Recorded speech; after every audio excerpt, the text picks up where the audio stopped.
นี่จะเป็นภาพนะพงวัดตรงไว้อำเภอตรงนี้ฝั่งพุ่นกับที่นี่คนมานั่งคิดเพชรในกระปังอยู่ครับนั่งคิดเพชรแล้วก็มีกระหุ่มเนี่ยเขาเจ้ามาตั้งไว้ใครมีกระหุ่มก็มีได้บ่มีกระหุ่มก็มีได้คือภาพนี้ก็คือเขาเจ้ามานั่งคิดเพชรอยู่บริเวณน้ำพุงพังพุงวัดตะงอยอำเภอตะงอยเนี่ยพวกเจ้ามันนี่ภาพทำมาชมในภาพบรรยากาศเจ้ามานั่งคิดเพชรอยู่บริเวณน้ำพุงวัดตะงอยอำเภอตะงอยมีภาพบรรยากาศตอนเช้า4 โมงเช้า4 โมงกว่านี่คือภาพบรรยากาศเจ้ามาคิดเพชรได้แล้วก็ใต้มีคนยกยอจะดุ้งเล่น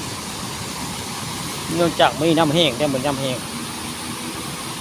เมื่อวานนี่น้ำลายได้ไม่ต้องเมื่อวานเลยเมื่อวานนี่น้ำลายไม่น้ำแห้งได้น้ำพุงเต่างอยไม่น้ำแห้งพี่น้องน้ำแห้ง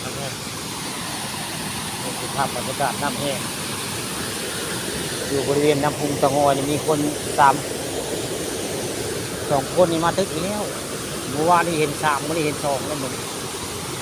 ภาพบรรยากาศเรามาหยกยอจะดุ้งกัน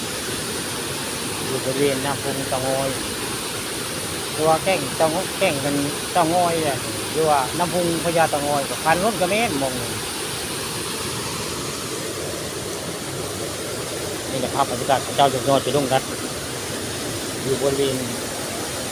น้ำพุงวัดเต่างอยอำเภอเต่างอยนี่แหละภาพบรรยากาศเจ้ามาหยกยอจะดุ้งกันเมื่อวานนี่น้ำลายได้เมื่อวานนี่น้ำลายได้พี่น้องวันนี้น้ำน้อยน้ำโบราณมันภาพบรรยากาศ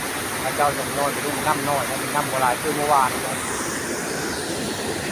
นี่น้ำลายได้เมื่อวานนี่วันนี้น้ำแห้งวันนี้ภาคน้ำแห้งน้ำลดไม่เบิ่งได้เมื่อวานนี่ผู้ข้าเขามาเนี่ยแต่ว่าน้ำลายเมื่อวานวันนี้น้ำแห้งนี่ภาพคนหยกยอจะดุ้งอยู่บริเวณน้ำพุงบ้านตะงอยอำเภอตะงอยได้สายได้4 โมงกว่าแล้วพระเจ้าหยกยอจะดุ้งเว้นถึงยันถึงตะกี้เหนือพี่น้อง